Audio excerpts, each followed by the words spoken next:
The country of Vietnam was my parent, my lover, my master, my enemy for the better part of 3 years.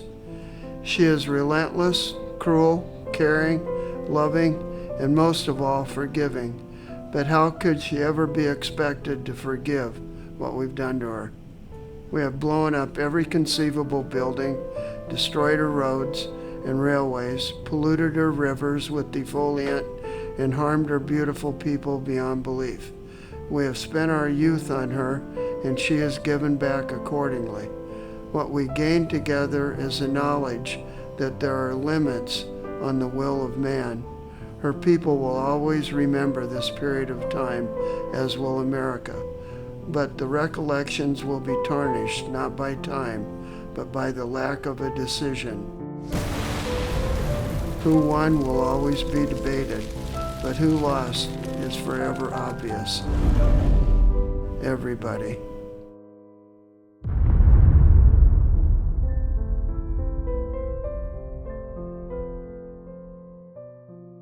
My name is Don Place, and I'm going to be talking to you about the time that I spent in Vietnam in 1967, 68, and 69. I was 17 when I went into the Army, and I spent my entire 18th and 19th years in Vietnam.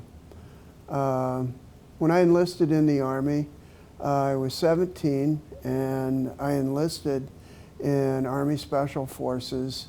And once I got to the induction station where you initially go through your paperwork and everything, they told me that I couldn't have Special Forces because I had to be 19, but that I could go into the Army Airborne and Airborne Infantry, so that's what I did.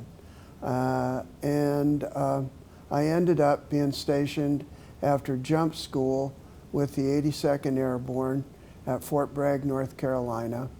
And during the testing period, the initial testing period, I qualified for Rotary Wing Flight School. So I went to the 82nd in April of 1967, and I had a flight school date for attendance in October. So I spent the entire summer at Fort Bragg with the 82nd, and we were only about 1.5 miles away from the Special Forces compound. So that summer, the Special Forces offered 82nd personnel who wanted to go through their training to go ahead and apply, and they would accept certain people, and I got accepted. So that summer I went through map and compass training, radio training, their medical training, initial combat medical training, and they had several universities on their campus that summer. So I took an international relations course from Georgetown, and it was a really good experience that summer. And so summer came and went, and I didn't take a leave or anything because everything was working out so well.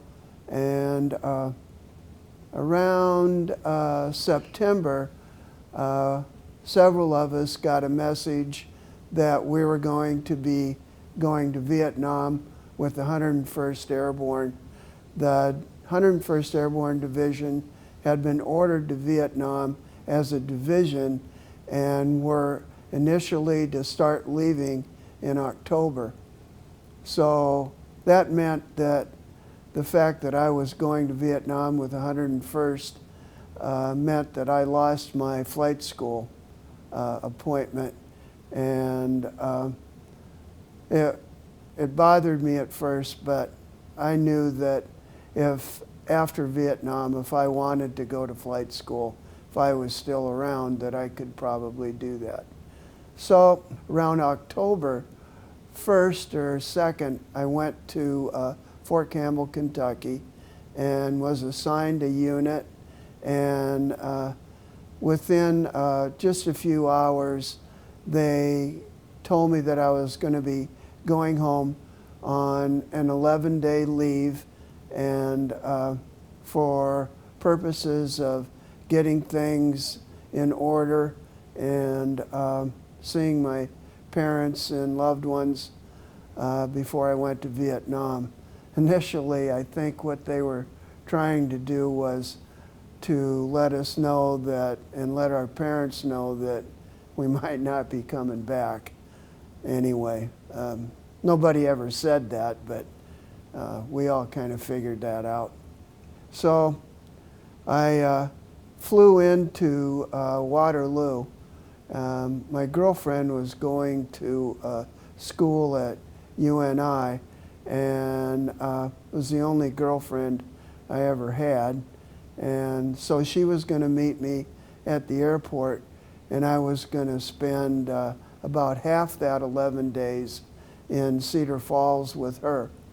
And so I landed in Waterloo and went into the terminal, and Linda, my girlfriend, wasn't there. Anyway, so I started to walk down the concourse, and I saw her coming towards me. And I hadn't seen her in probably 6 months, so I was going to hug her and give her a big kiss, but she really didn't want to, and I figured something's not right away. And she then told me that she wanted me to come to the parking lot with her so she could introduce me to somebody. So I walked out. I asked her several questions, which she didn't answer. We got out the parking lot, and we walked over to this car, which I didn't recognize. And she said, "I just want you to meet Randy. He's my new boyfriend." I said, "What? New boyfriend? What are you talking about?" She said, "Well," she said, "I know this isn't a very nice way to tell you, but," she said, "I figured with you going to Vietnam that it wouldn't be quite fair for me to be here anyway." She introduced me to this guy, and I went over and opened up the door and pulled him out and sat him on the hood of his car and asked him how long he figured he had to live. And she started screaming that that was exactly why she didn't want to be my girlfriend anymore, because I always handled things like that in a violent manner. And she said several other things, and I started feeling pretty bad, so I just turned around and walked off. And she was screaming for a while, and I think she calmed down anyway.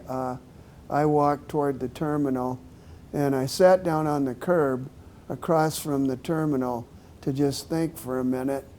And her and her boyfriend Randy drove by, and as they drove by, she rolled down the window and gave me the finger. And I thought, boy, what a crummy way to start an 11-day leave. So I went back and got on the plane, and we flew to Fort Dodge, and my parents picked me up. And I spent the remainder of my leave with my parents, and they pretty much knew what to expect after I left. And of course, they took me to the airport, and everybody cried and figured, well, we'll never see this guy again. That's what I was thinking at the time anyway.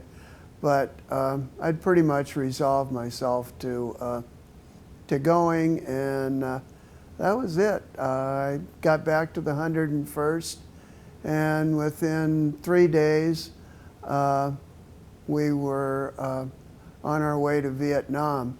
How it all happened, we got up one morning, and I think around the 5th of November, 1967, and at Fort Campbell, and we all went to the airport, and they had, I don't know how many C-141 Starlifters on the runway waiting for each unit to get on, and they were prepared for a long flight. That was our plane all the way from Fort Campbell to Vietnam.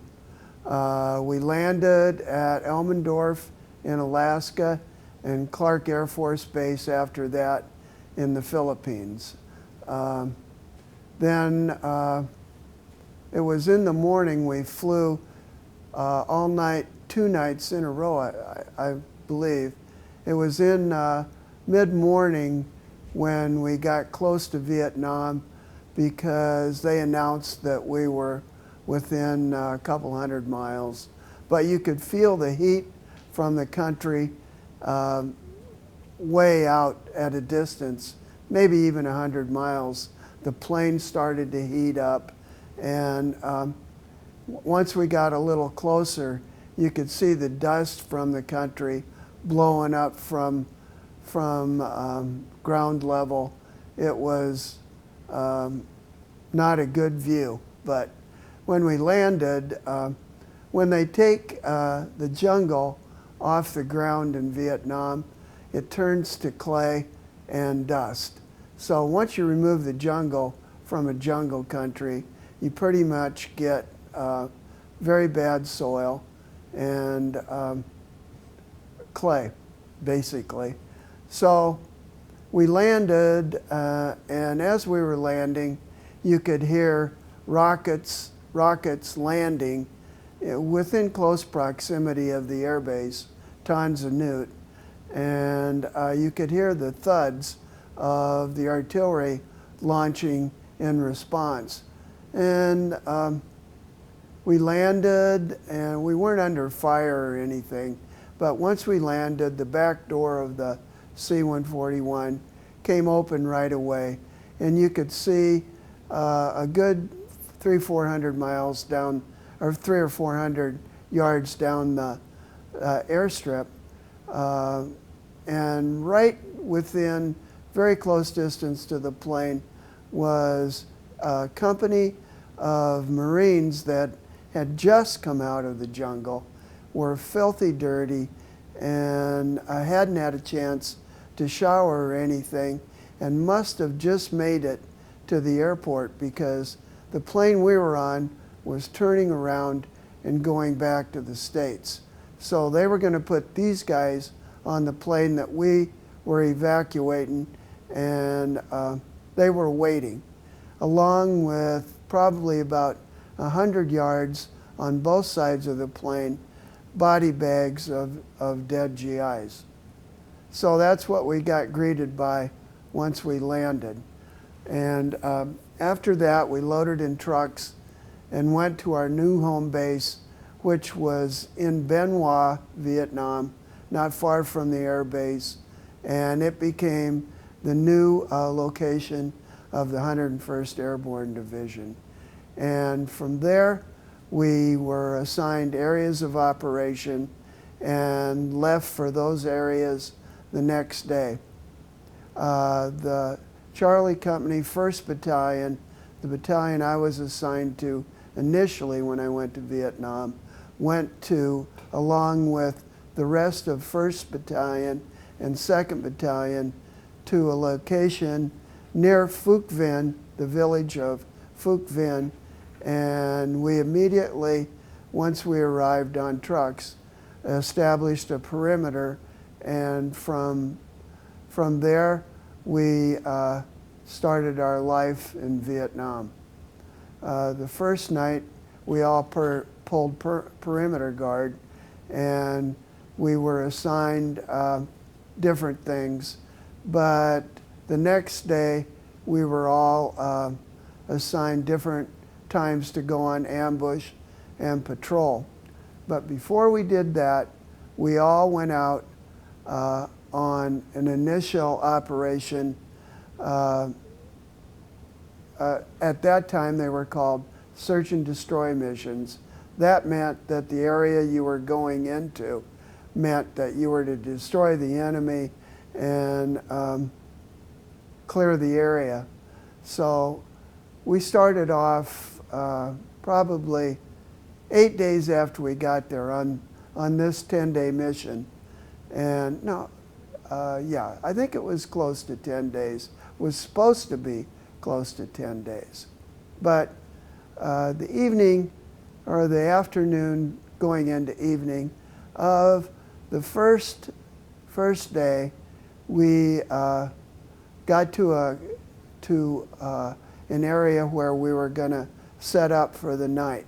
So I was going to help the mortar crew set up their 81 millimeter mortar, and I was going to go out and set the aiming stake so that the person on the instrument could set in the mortar, and off to the side there was a guy, I think he was a corporal, setting charges on the rounds that were going to be used. And so as we were all just doing preparatory work, getting the mortar set up.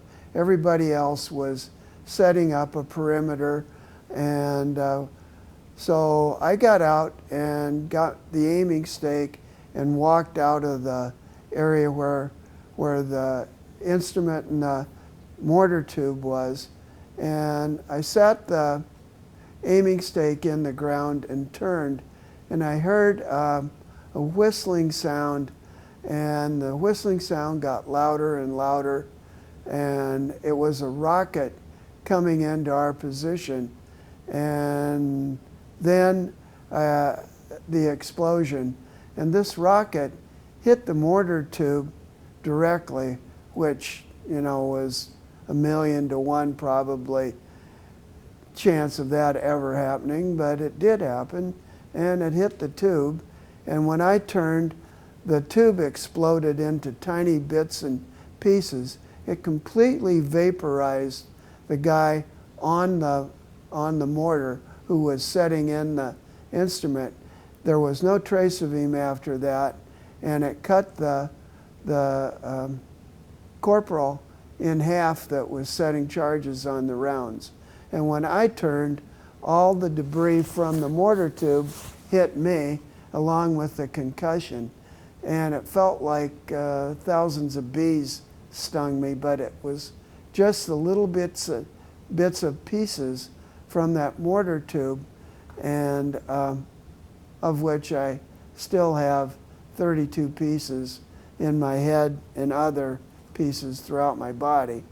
Anyway, I made my way toward where the mortar had been, and I was in shock. I didn't realize that, but the guy that was on the charges that got cut in half was still hollering. That's what I remember. The rest of that day, I don't remember anything, and but I operated the rest of the day.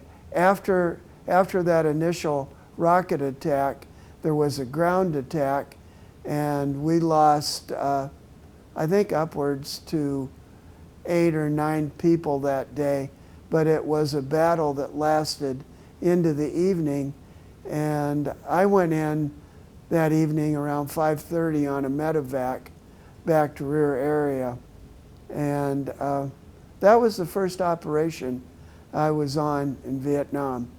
And after we were back for probably a week, this is in November, still in November of 1967.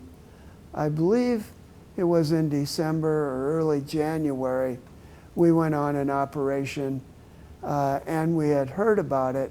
It was in a place called Song Bay City, and Song Bay province was near the Cambodian border. And to give you a perspective, that was in the western part of Vietnam. The eastern part of Vietnam was on the ocean.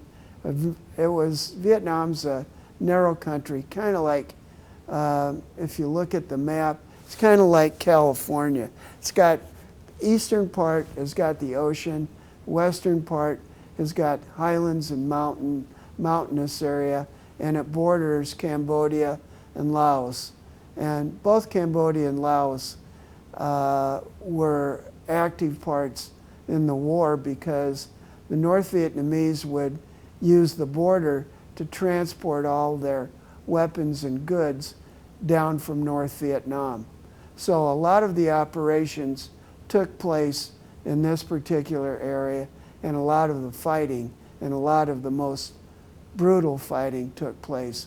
So what we were looking forward to by going to Song Bay was probably an interdiction of supplies that the North Vietnamese were bringing down the Ho Chi Minh Trail and then bring across to Vietnam. So our job was going to be to stop that from happening and kill the people that were the North Vietnamese that were bringing them down. So we got to Song Bay City in the afternoon after everybody going to the airport. We all choppered from Phuc Vinh to Song Bay City. Once we got to Song Bay City, which was late afternoon, I'm pretty sure, we formed a perimeter and kind of like, I mean, if you're thinking about forming a perimeter, it's kind of like if you have ever watched a Western, an old-time Western, and they were on the trail and they had covered wagons. Every night they would form a big circle of the wagons, and inside that circle they were protected from any Indians. This is the same concept. You form a perimeter and you operate from inside that perimeter, and it affords you the opportunity to keep the enemy out. And that's your job. And from that perimeter, you send out ambushes, which would consist of 6 guys, or patrols. And the purpose of those were to keep the enemy at a distance from your perimeter. So that first evening, we hadn't had a chance to send out any patrols or any ambushes, and within a matter of probably a half an hour, the perimeter started getting fired on, and we ended up with a pretty significant battle that night, which I fought from a bunker that I had just dug that from the time that I'd gotten there, and we never left the perimeter until the next morning, and several people got killed, and we killed several people too. So it was a pretty rough battle that night, and it was my second experience in combat. Song Bay was the first really significant extended battle that I was in. And so after that first night, the next morning, we were regrouping, we ate something, and we're cleaning our weapons. And at that same time we were doing that, Delta Company from our battalion had gone down through the village of Song Bay City and had gone out through an archway that exited Song Bay City on a road out into the countryside on patrol to try to meet the enemy head on. And once they got through the Song Bay City, they got hit immediately on the road. And when they got hit, the company split up on both sides of the road, and a line of soldiers on one side of the road and a line of soldiers on the other side of the road. And they were being attacked from their sides or their flanks by the North Vietnamese and Viet Cong. And what ended up happening was they initially lost a lot of people right away because they were firing on each other, and the enemy was doing the rest of the damage. So we heard the battle start up from where I was cleaning my weapon, and it was about 5 minutes, and I guess 2 helicopters had been shot down going out. One was a gunship and the other was a medevac trying to get to the scene to bring back dead and wounded. Anyway, they got shot down, and initially 2 more medevacs got shot down trying to take ammo out and pick up the dead and wounded. So I heard a Jeep pull up, and a lieutenant by the name of Starr was looking for volunteers to take ammunition out. They had taken a truck out with 4 50 caliber machine guns on the back of it. They called it a quad 50, but it was four synchronized 50 caliber machine guns that could lay down a pretty good field of fire. They had taken that out and drove that as far down the road as they could to try to help the company, the guys on both sides of the road, to pull back. But they weren't pulling back, and the quad 50 needed ammo. So Lieutenant Starr asked for volunteers, and I volunteered to take ammo out to this quad 50. So we went and loaded up 50 caliber ammo, as many boxes as we could get on the back of a Jeep, and headed down through the village of Song Bay City, out of the village, out the archway, onto the road. And the minute that we did that, we took fire, and the fire blew the right front tire, and the Jeep lurched into the ditch, and all the ammo shifted, and it threw me out in back of the rear, right rear tire. And it threw the first lieutenant out to the front of the Jeep. And we both started getting small arms fire on each of us. And where I was in the back of the Jeep, I was underneath the gas tank with all that 50 caliber ammo on top of me, and I was getting fire from my right. And so I grabbed my weapon and tried to lock and load it. And before we left, my weapon was in pieces. So a guy by the name of Eschelbaum, sergeant, threw me his weapon, but he had been cleaning his. And when I went to use the weapon that he had thrown me, the bolt of the weapon wasn't there, and the weapon couldn't be used. So I had no way of firing back at anybody. I had no weapon, in effect. So while I was screwing with that, I was continually getting fired on. And the first lieutenant, Lieutenant Starr, by this time they were sending 3/4 ton trucks out through the archway of the city to try to pick up dead and wounded on the back of this 3/4 ton truck. So it whizzed by, and the lieutenant left me and jumped on the back of this truck.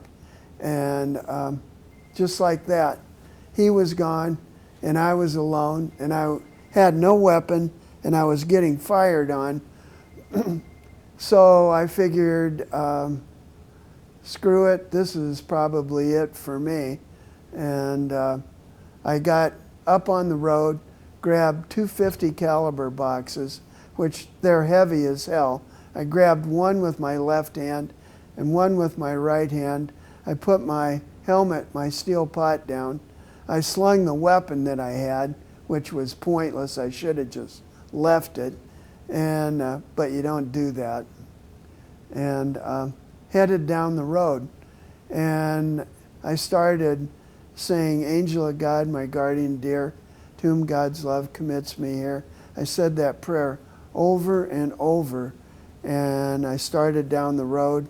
And on the road, I kept my head down because I was leaning into this because the boxes were heavy. And as I was pulling them, I was looking down on the road as I kept walking in a straight line toward the Quad 50. And there were guys wounded and dead laying all along the road. And the more I prayed, the more protected I seemed to be. It was like I had a protective cocoon around me or something. But I didn't stop until my helmet, steel pot, hit the back of this truck, deuce and a half, that the machine guns were on. And when I looked up, all four of the guys on it were slumped over the machine guns. They were dead. And at exactly that time, I turned my head to the left, and coming down the road from the front was a huge number of North Vietnamese soldiers in tan uniforms, and they had red stars on their helmets. And as the first time I saw the North Vietnamese in a group, or the first time I'd seen them in uniforms or anything, but they were within 100 meters. And when I just hesitated for a moment, they shot a gas grenade in that landed about half the way away from me, around near the truck. And that gas grenade went off, and I immediately hit the ground and put my face in the dirt like you're trained to do if you don't have a gas mask. And when I kind of turned my head to the left a little bit, I seen that 3/4 ton truck had come back out and was about 50 meters down the road to my left where I'd just come from. So I jumped up and took off and caught up with that truck and jumped on the back of it. That's how I got out of the battle. Anyway, I jumped on the dead guys that were on there. And the guy that I landed on was a guy by the name of Pryor, who I swore to God was still alive. And on the way back into the perimeter that we had formed on a hill above Song Bay City, where they were triaging dead or the wounded near an old French church. And I figured that this guy's alive, and I was trying to give him CPR. But when we got back to this area where they were triaging, the battalion priest and 2 or 3 sergeants were there and helped me off the back of this truck. They both told me that, you know, he was dead and that, you know, I should probably give up on him. And I had a hard time doing that, but after what I'd just seen, I think, you know, I was in a little bit of shock or whatever, but right away I started helping the rest of them work on the wounded guys because I had the medical training that I'd gotten the previous summer with Special Forces, and I was able to help significantly with the wounded. And I did that the rest of the day. We evacuated Song Bay City, and we called in the Air Force. And the Air Force that evening dropped napalm on the village, and we used air power and artillery to take care of the North Vietnamese that day. The regiment that Delta Company had encountered, most of those soldiers were killed or whatever happened to them after they dropped napalm and several other bombs on them, took care of them. So the next morning, about 10 o'clock, we all loaded up on Chinook helicopters, and we're going to head back to Phuc Vinh, where our base camp was. But before or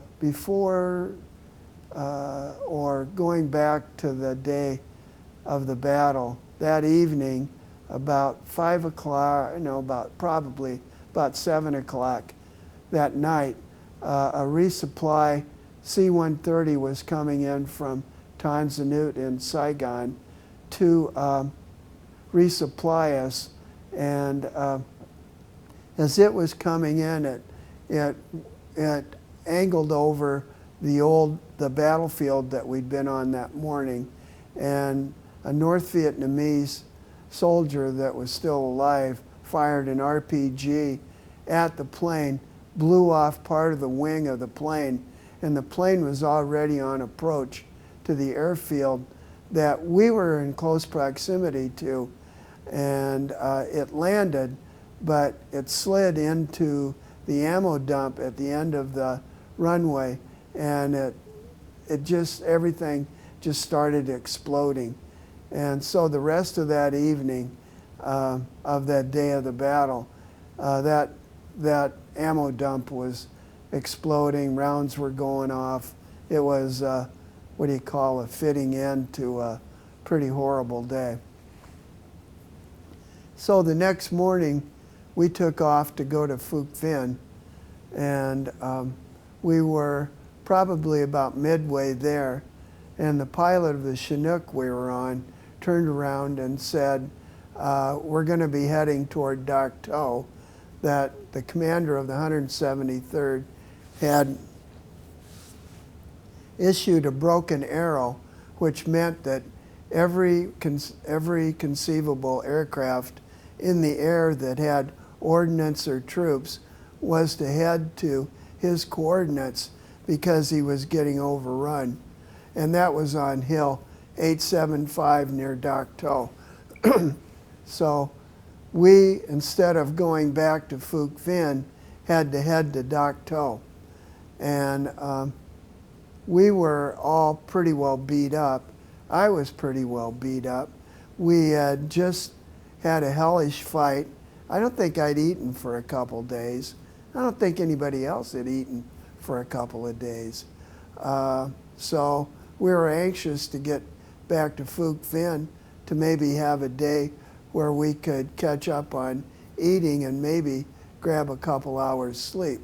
But it didn't happen that way. We headed straight for Dak To. And once we got there and the Chinooks landed and we got out, there were body bags like, I don't remember, but there was more than, the sight of what was going on the hill and the body bags was enough to, it was enough to almost make you cry. In fact, I think I did. So we had to start loading these body bags into the Chinook that we had just gotten off of.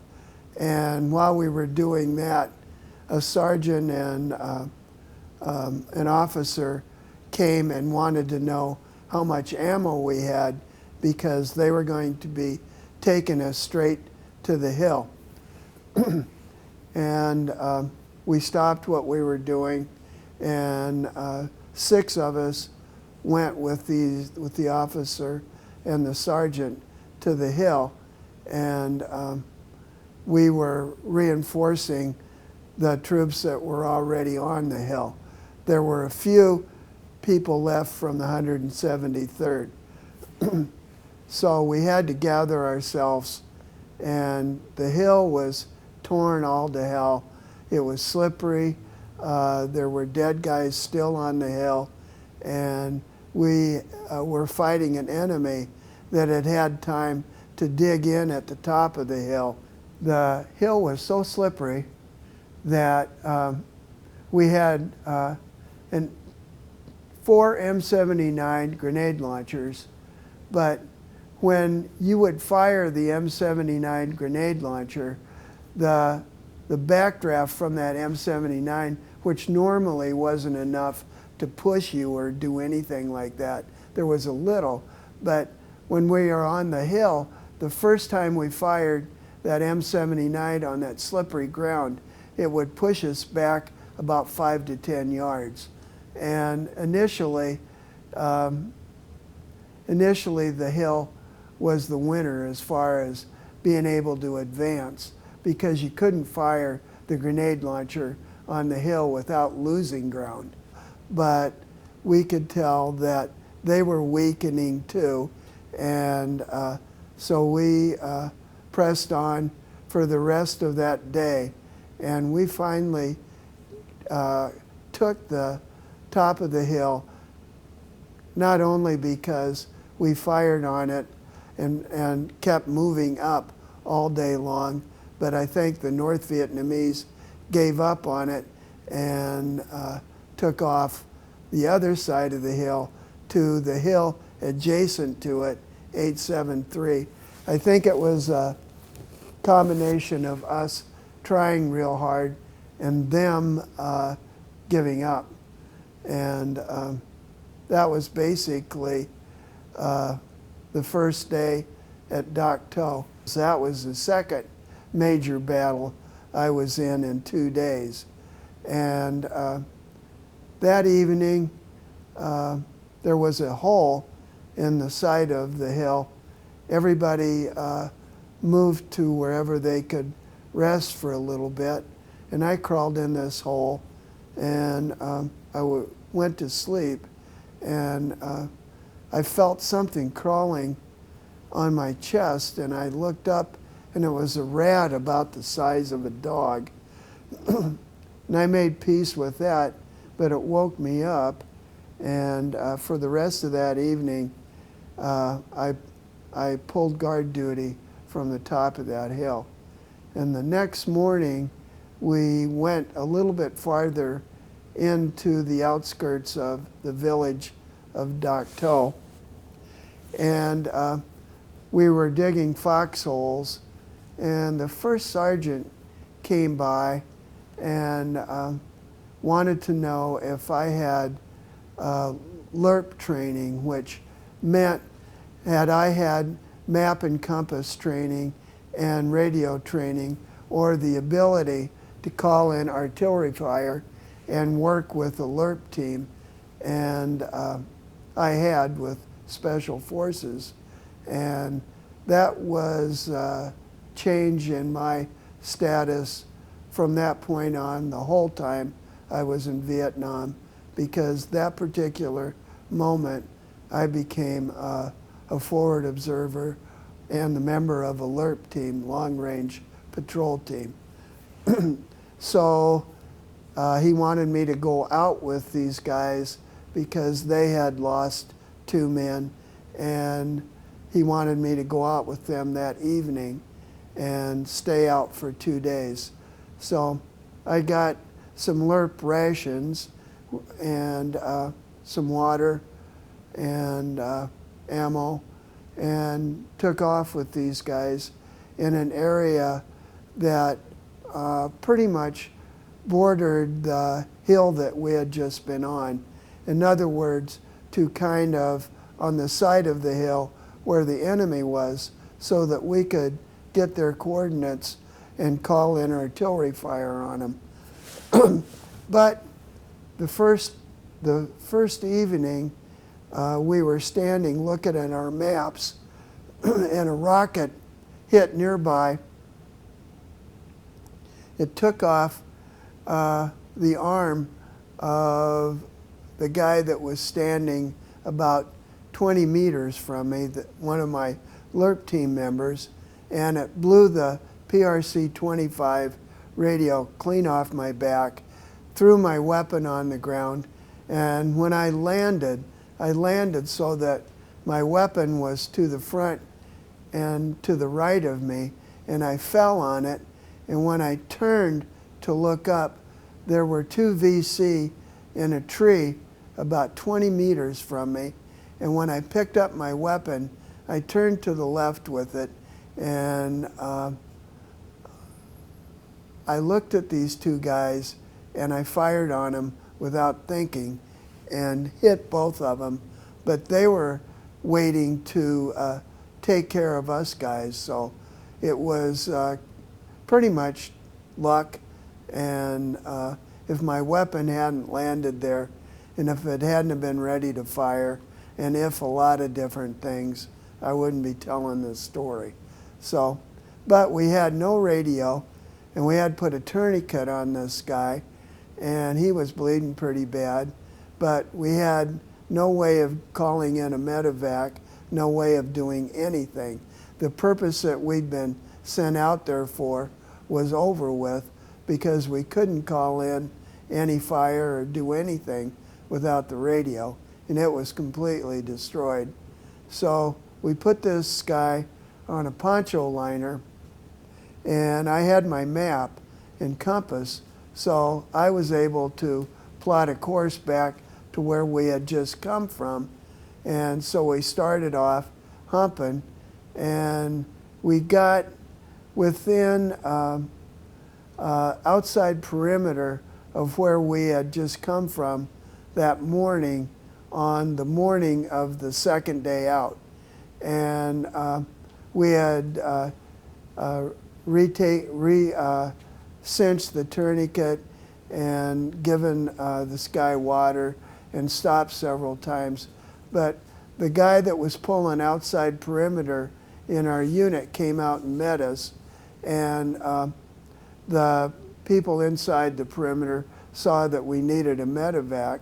So they called in a medevac, which met us before we even got to the perimeter of where we had come from, near Darktow. And it landed probably about 50 yards away from us. And the door gunner saw us, and so we got within about 10 yards of the helicopter, and we stood this guy up and leaned him on us, and we had him stood up, and we were heading toward the helicopter, and the door gunner was coming out to meet us. And the guy that we were helping and had just hauled for a day and a half on a poncho liner caught a round in his chest, and it was an AK round. It made a hole in him, and he just kind of exploded all over the two of us. And it was probably, it was the most dramatic moment because we had worked so hard to get him there, to get him on that helicopter. And where the guy was, the Viet Cong that fired that round was, I had no idea, because he didn't take a shot at either one of us guys that were helping our friend. Anyway, that day ended like very badly. And the next day, myself and the rest of the guys from the LERP team, we all gathered together in kind of a memorial service for this guy. And but we heard that from Darktow, the people that were left there were going to take a Chinook to a place called Cu Chi, where the 25th Infantry had a base camp, and we were going to be meeting the rest of everybody left from our brigade in the 101st in a place called Cu Chi. Cu Chi was an area in the central part of Vietnam, kind of toward the west, kind of in between Saigon and the Ho Chi Minh Trail or Cambodia.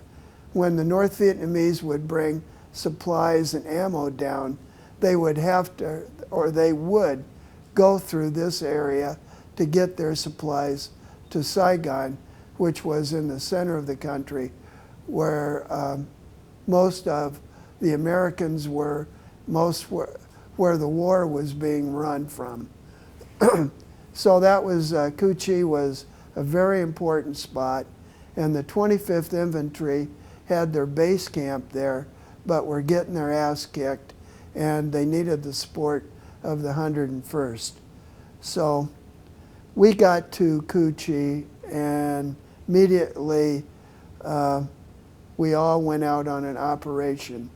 And this LRP team that I was with, we had to go out on the operation with everybody else because we had lost so many people between Song Bay City and Dak To that the units that from the 101st were all under strength too. So the combination of the 101st and the guys left from the 25th Infantry were barely enough to fight the war there in Cu-Chi. So we went out on our first operation. And I think there were only 40 of us guys from the 101st on the operation. But we went out, and we went out for 5 days. And during that 5 days, I got, I must have had the beginnings of it, but I got jungle rot, and ringworm started affecting me really bad. My legs turned green, and I got dysentery real bad. I was very, very sick, but still able to maneuver, so I didn't go into rear area. But the third day that we were out, I was so bad that they sent me back on a chopper that had brought out supplies. And when I got back, the battalion XO was a major, and his name was Major Miracle. And he saw me and felt sorry for me, and immediately had me taken to the 12th Evacuation Hospital, which when I got there, I went with a Jeep driver took me, and when I got there, there were so many wounded guys coming in from where I had just come from that they were doing triage in the area right outside of the evacuation hospital on the ground. So I was able to help the medics that were triaging these guys. So I just started helping, even though I felt bad. And about half an hour or an hour into it, I felt this hand on my shoulder, and it was,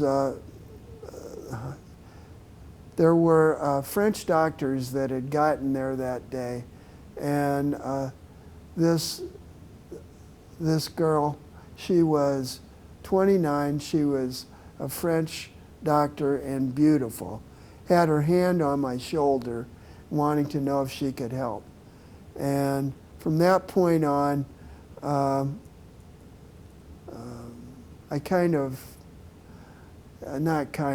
fell in love with her, and we became, as long as I was there at the hospital, we became a couple.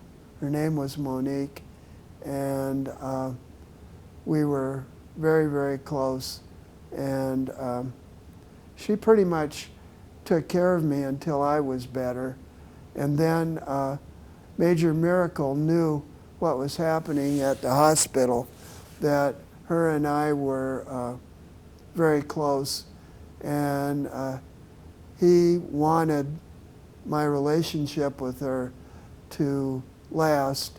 So he worked out a situation where I stayed at the hospital for a while, and I kind of got better and started to gain some weight back.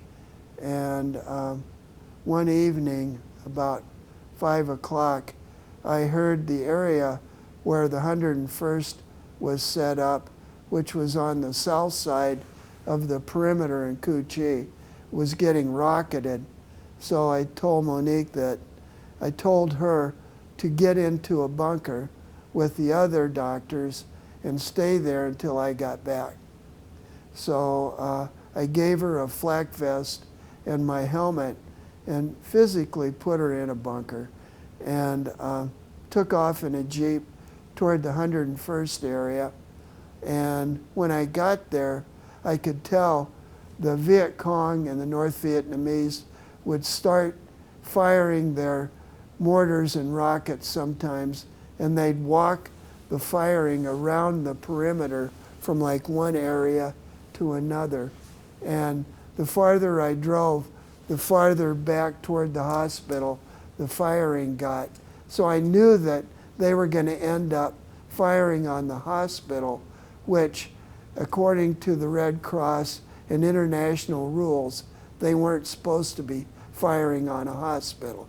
But I knew these guys never went by the rules, so I knew that I turned the Jeep around immediately and headed back toward the hospital. And within a few minutes of me getting there, a round hit the hospital, and it just so happened it hit the bunker that Monique was in and killed everybody in the bunker, including her. And I know I was in shock. And a nurse came running toward me, and she said, no, it wasn't a nurse, it was one of Monique's fellow doctors. She yelled at me, "You knew she was pregnant."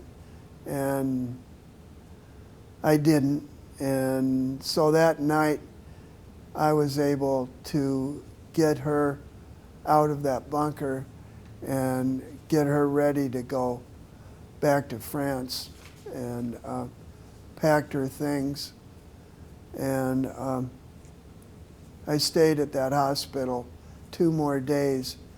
And when I decided to go back to the 101st area, everybody was gone.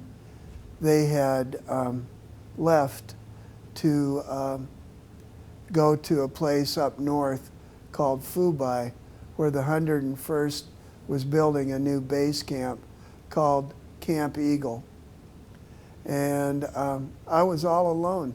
Major Miracle, my big supporter, who had helped me out tremendously and who had kind of looked after me as far as how I was going to maneuver through all the different things, was gone. He had to go home because his father had died. So he went home, and there was nobody. I was all by myself.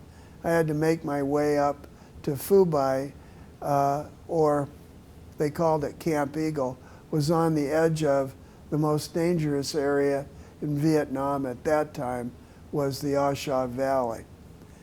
And when I did get up there, everybody said that they'd been expecting me, and they all knew what had happened and what had happened to me. And I think everybody kind of felt a little bit sorry for me, but that doesn't last long in a combat area.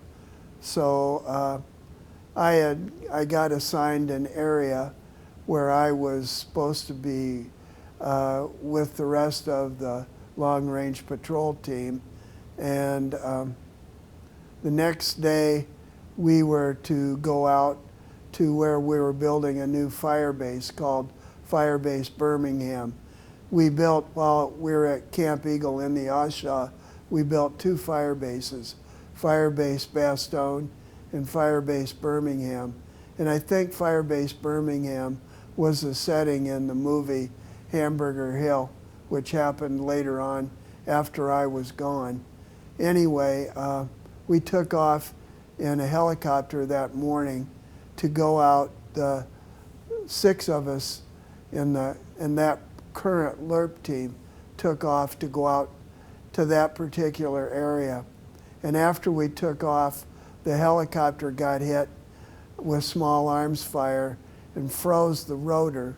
And we auto-rotated all the way down to a clearing which was bordered by trees, and we took fire all the way down, because when a helicopter auto rotates, it goes down very slow. And so we were being fired on. Pilot and co-pilot got killed, and managed to land the helicopter.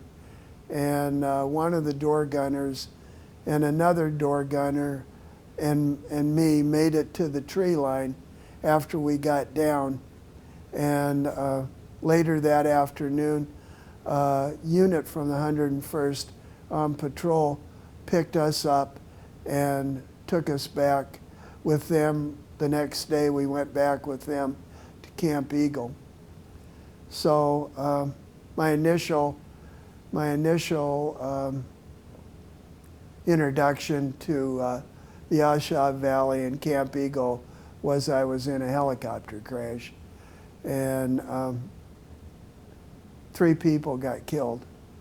And that afternoon, I believe it was that afternoon or the next day, a sergeant in S5, which I think S5 was intelligence anyway, we were very close, within I think 15 miles of the old imperial capital of Wei, and this sergeant wanted me to ride shotgun.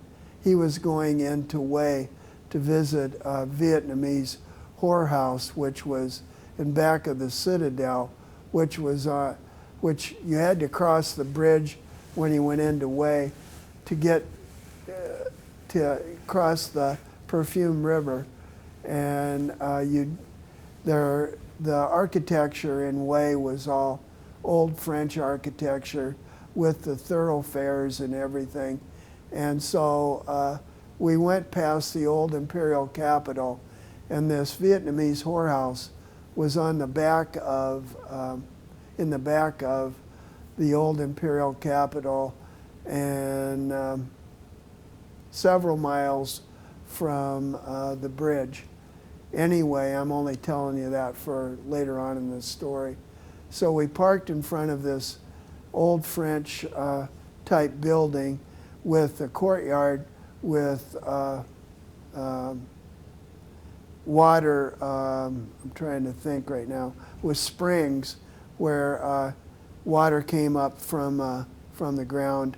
And the sergeant went into the whorehouse, and while I was sitting in the Jeep waiting for him, facing the building, Mama-san came out with several little kids. One of the little kids was white. And this Mama-san went over. These kids were supposed to be getting a drink from this spring. And this Mama-san went over and kicked the little white kid in the back, and he landed face first. And I locked and loaded my weapon and fired it over her head. And it's just a spontaneous. And then I walked over, picked up the little boy, and I wrote a story about this, and it's in my book, and I called it Little Boy. And I picked up this little boy, took him back to the Jeep, put him on my lap, and the sergeant came running out of the whorehouse, pulling up his pants, and he came and he said, "What in the hell do you think you're doing?" I said, "We're taking this boy and we're getting the hell out of here." He said, "You can't take him." I said, "I'm taking the boy with me." And I said, "If you're going, get in. If you're staying, stay." So I backed out. He ran and jumped in the passenger side of the Jeep. He said, "You're going to get us both killed, and the little boy too." And I said, "We're leaving." And we took off. And when we got to the bridge going over the river, which took us probably about 5 to 10 minutes, they had set up a roadblock, and I had to give the little boy back and threatened to kill the guys that had stopped us, locked and loaded on them. They were going to shoot me, and I was going to shoot them, and it became kind of a standoff because I just got in the Jeep and took off. They didn't shoot. They could have, but they didn't. And we got back to Camp Eagle, and everything kind of calmed down a little bit. The next day, I had heard that there had been some guys that had gotten captured, and I think they were from the Americal division, but they'd been missing in the bush for 2 weeks. So my LERP team was assigned, or they offered us as help to find these guys out in the bush. And so we walked out of the perimeter, Camp Eagle. That next morning, I think, we walked out, and we had an area where these guys went missing from. Anyway, we stayed out the first night, and the morning of the second day we were out, we found these guys that had been captured. And I think they'd been captured off of a perimeter or something, because they, by this time anyway, they didn't have weapons, but I'm sure they got taken by the enemy. But when I first noticed them, I noticed there were no weapons, but I don't know why I'm bringing that up, because they had been put into cages and starved to death, and the North Vietnamese had turned rats in the cages, and these guys that had been captured were all dead, and the rats had been eating them. It was a very gruesome sight, gruesome. Anyway, we called in the coordinates, and a medevac came out, and we went on our way. We let the people that came out in the medevac clean up the area and take these guys back. So from Camp Eagle, I was sent up to a place north of Hue, almost within 15 miles, mileage terms, from North Vietnam, a place called Camp Evans. Anyway, I initially went to Camp Evans and went out to this Camp Eagle, which was a hill overlooking almost, you could almost see North Vietnam. And I had decided at that particular time, I had been in Vietnam a long time, and I decided that I was going to stay. And a sergeant by the name of Sergeant Kentz that had gone over to Vietnam with me on the same plane heard about my decision to stay in Vietnam, and sent 2 guys out with orders to pick me up and bring me back. And I still have the envelope, and on the envelope it said, E.M. must leave Arvin ASAP. I still have the envelope. Anyway, I got back into Camp Evans, and he had already had a truck waiting, and he gave me all my paperwork and everything that I needed, and told me to get on the truck, that there was a bumblebee down on the air pad waiting for me to take me south. And my destination was Tan Son Nhut or Bien Hoa. They were going to give me orders to get on the plane to come home. And anyway, the truck that was taking me to the air pad got fired on the way. The truck driver bailed out.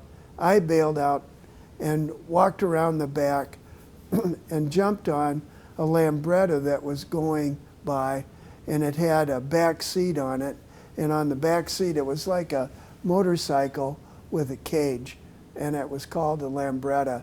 Anyway, I jumped on the back seat, which had was extended out the back of this cage, and it had bales of opium on the back seat. I jumped up on top of that, and slung my weapon to the left, which I never do.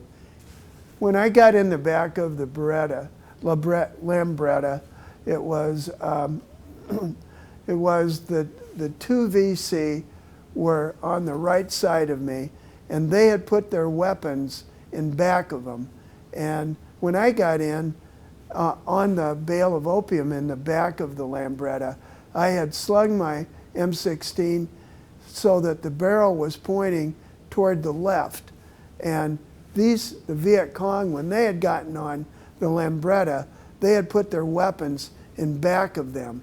So when I noticed they were the enemy and they noticed I was the enemy, they couldn't get to their weapons and I couldn't get to mine. So it was, we either confront each other without our weapons or don't do anything, because they couldn't shoot at me and I couldn't shoot at them. Or I'm not sure we would have to begin with, but the way the conversation went, it was like, after all this time in Vietnam, I'm confronting my enemy face to face and getting along with them like they were friends. And I looked at him, and I looked at the one guy, and I said, "You guys are VC, right?" And the one guy, in perfect English, looked at me and said, "Yeah." He said, "I'm a colonel with the National Liberation Front, and this guy works for me." And I said, "You guys are the son of a bitches that just blew up that runway, right?" And he said, "Yes, we are those son of a bitches." And I said, "You speak very good English." And he said, "The reason being, I graduated from the University of Southern California." And I said, "Really?" And I said, "The problem I'm going to have is that I'm going south to go home, and now I don't have a ride." And he said, "Maybe we could help you." And I said, "What are you talking about?" And he said, "Well, we can get you as far as you want to go south." I said, "But the one problem is that you're the enemy." And he said, "Well," he said, "do you want a ride or don't you?" And I said, "I'll take the ride." So they got me as far as Phu Bai, which was near Camp Eagle. And I thought, well, maybe I can sneak into Camp Eagle without anybody seeing that I'm riding in a North Vietnamese truck with North Vietnamese soldiers and 2 Viet Cong. And the roads were full of guys from the 101st. And so they just drove on through unnoticed, and I rode with them. And I eventually, within 2 days, got to Bien Hoa, the 101st area, where I got everything set up and left Vietnam faster than anybody else, and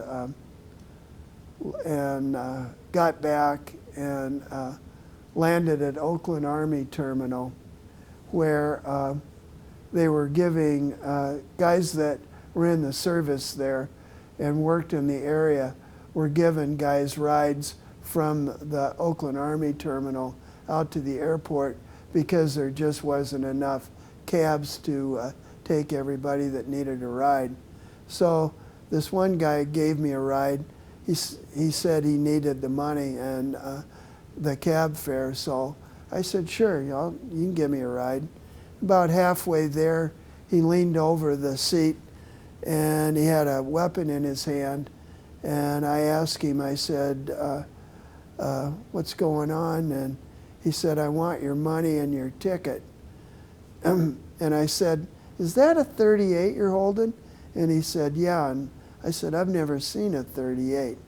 And we started talking, and I said, "Do you really need the money and the ticket?" I said, "You know I just got home." And he said, "Yeah, I really need the money and the ticket." He said, "My little girl's very sick." And I gave him the money, and I gave him the ticket, told him to let me out. And he let me out, and this family behind me had seen everything. And the guy gave me a ride to the airport. And at that time, there were MP shacks at the end of each concourse. And he went up along with me and told the MP at the station what had happened. And the MP told me to wait. He went in and came back with a very important person from the manager from United Airlines. And the United Airlines guy told me to walk back with him and put me in the red carpet lounge and told me to wait. And he came back. He asked me what I had lost. And I told him that I'd lost my ticket and that I'd lost all my money. And he asked me how much. And I told him. And within a half an hour, I had eaten and had a drink. And he came back and he had a first-class ticket to Des Moines, and he had a check made out to me for the amount of money that I had gotten stole from me, from this guy. And so within the course of that day, you know, I had experienced something very bad getting home and something very good. After I'd got my ticket and the money from the manager at United Airlines, I was walking down the concourse, and there was a kid, he was older than I was wearing a pair of pants made out of an American flag. Just hit me very wrong, and I walked over to him and I told him, I said, look, take off your pants. And he looked at me and I said, take off your pants. I said, you're not going to have that American flag next to your butt. I said, take them off. And he looked at me. He realized that I was deadly serious, and he took them off. And there were people that had gathered there, some of his friends. They were making a little noise, not much. And there were other people that gathered around. Nobody was giving me a hard time, and nobody was making a big deal out of this. It was like he took off his pants and he handed them to me, and I handed them to a lady that was standing there watching. I said, can you find a good home for this flag? She said, yes, I will. And a few people started clapping, and I went on down the concourse. And a friend of his gave him a coat, and that was the end of it. And my father met me that night, and I went to church the next day, and I had lost 60-some pounds, and nobody recognized me. And I had a run-in with one of my friends, and everybody treated me like I'd been on vacation instead of in Vietnam.